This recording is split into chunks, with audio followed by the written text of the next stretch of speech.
All my life, living in a small town and not working, and working on my own truck, I lived in abundance, both jeeps and money. And when I came to God, everything changed. And now that is gone. There is only a small one-room apartment. What should I do? How should I live? I pray. I continue praying to Saint Nicholas and Spiridon together with you. Before, as one should, experiencing things fatherly with other children, I simply ignored them. It wasn't like that with them. How should I go on so that the family does not fall apart? How to go on so that the family stays together? Well, in general, of course. The main thing is not material goods for a person's happiness. I happen to see very many rich people who are deeply unhappy and lonely. Wealth is not the basis of happiness at all. Sometimes it is even more than that, the cause of many misfortunes. Of many misfortunes. But another matter is, when the author of the words says that he has a family, children, and he is obliged to take care of them. But here, when a person prays, and he says, I pray to Saint Nicholas and Saint Spiridon, and not for the first day, and such things happen with enviable consistency, in quotation marks. That means the Lord shows his will to look for oneself in something else. Well, for example, we need to speak clearly. I have a vehicle. I do transportation. How many people in Russia are engaged in transportation now? Oh, there are many of them. Why is that? Because of all these various online stores that we order from. And here they ship in batches, and this is transported. And in Russia the system is arranged like this. They mostly bring everything to Moscow, then distribute it across all of Russia, and they bring it from China, then to Moscow, then back to the Chinese border, and it became profitable. And as in any business, a lot of people rushed into transportation, and now a critical mass of carriers has accumulated. It turns out there is too large a percentage of competition. Too large. Well, this just has to be acknowledged. Many people make a mistake when they say, what should I do? What is profitable that others are doing? This is a fundamental mistake. You should not do what others are doing. You should do your own thing. Be outside the field of competition. And transportation is a hyper-competitive field, an off-the-charts competitive field. Know many people who are engaged in transportation who earlier, when there were fewer of them, lived well, and now materially it is very hard.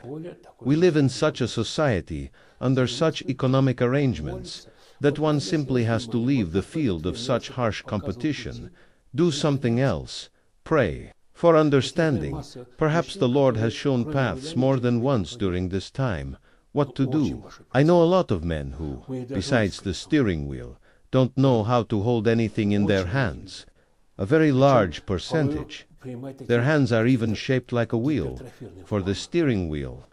Very many people, and sometimes it takes on some kind of hypertrophied forms. They buy one car, a second, a third, a tractor, a truck. They cannot stop in any way.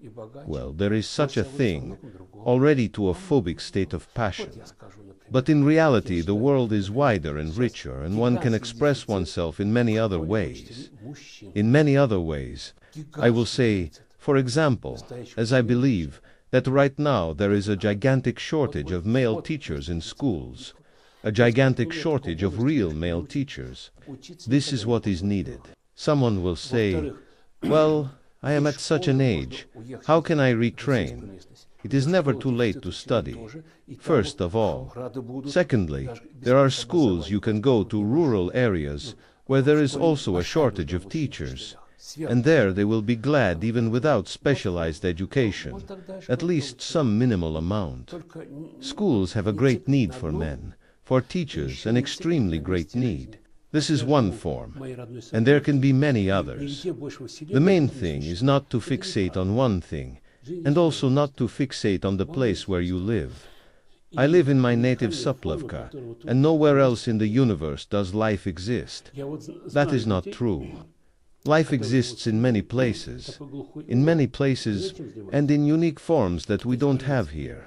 I know people who live in Siberia, in such a remote corner. Do you know what they do? Near the Chinese border, the family they collect. They engage in gathering. They plant nothing, gathering ginseng roots and also collecting pine nuts. They live materially in very great abundance. By the way, in very serious abundance, and in nature, where it is simply a nature reserve, beauty. So people found the form. Therefore, I am not saying that everyone should go to the Chinese border. I am not saying that everyone should engage only in pine nuts and only in ginseng roots. I did not say that. I am saying, start thinking broader. Search for yourself. Civilization does not end only where I live. What I am doing, that is not everything. There are many other things too. I am blindly banging my head against a wall, cannot break through. Then you don't need to. You need to look for a door. Why bang against a wall? I am convinced that if there is no door there, then there is no need to bang. You need to look for the door.